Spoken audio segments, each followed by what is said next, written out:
in this movie, we're going to get into the Select Expert a little more. Now when we filter, we don't always have to do it when we're creating the report. We can come in and filter later. Case in point is this here, the Select Expert icon, which is the hand choosing the marbles. Go ahead and click on that. This brings up this window here. Notice how it brought up the sum of revenue transaction amount because it was highlighted down below here. This is part of the flexibility of Crystal. For example, if you wanted to filter by any summary field, you could. For now, let's go ahead and click the delete button. That leaves us with Office Division. Let's go ahead and click New. Let's go ahead and choose Revenue Date. Now, Revenue Date becomes another filter that we can choose, and we have all the options available to us. Some of these options works better with certain types of field. For example, Is Between works great with Revenue Date and numbers in general. So let's go ahead and choose 2008 as our limiter.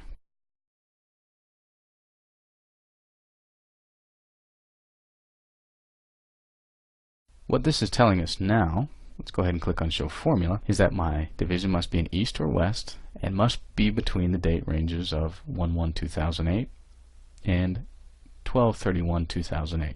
Also, it has a time component because it's a date time, so it's 12 a.m. This is a little trick warning I want to get into. When dealing with date fields, you have to be very careful. At 12 a.m., you're essentially skipping the entire day of the 31st. However, if you choose 11:59 p.m., you get the entire day. Keep that in mind. When you have a date time, you also have to make sure you input the correct time. Otherwise, it tends to fall back on the default, which for some reason is 12 a.m., so your date misses everything. The start date is okay because it's starting at the very beginning of that day on the 1st and continues along to the 31st. Go ahead and press OK.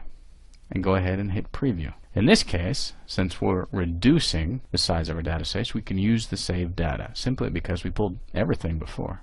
Now when I have East and West, the only option I have are 2008 and then all the offices with revenue in 2008. The Select filter again allows us to zoom in on a specific piece of data or set of data that we're looking for. You have to be careful, especially if you're using date ranges or date time ranges. The point is you can filter it down to pretty much anything you see fit.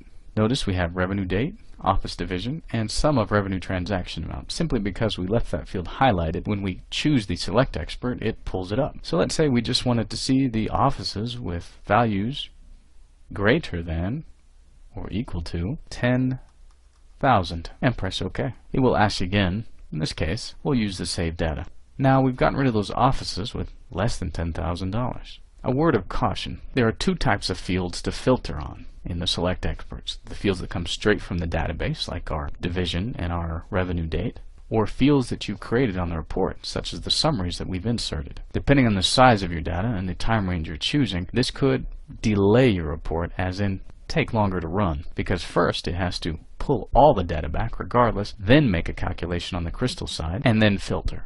The fastest filters, of course, are the ones that point straight at the database tables. In our case, clicking on the Select Expert and scrolling over, the revenue transaction date and Office Division come straight from the database. So I would consider those fast filters, if you will. They help us reduce the amount of data we pull back and affect directly the speed of the report. But the sum of the revenue transaction, well, that has to happen after the fact. So even though I said, hey, just show me what's greater than $10,000 per office, it still has to pull every office back, calculate, and then apply the filter. Again, it's something to worry about with large database environments, but it can come in handy. Let's go ahead and remove our filter and press OK.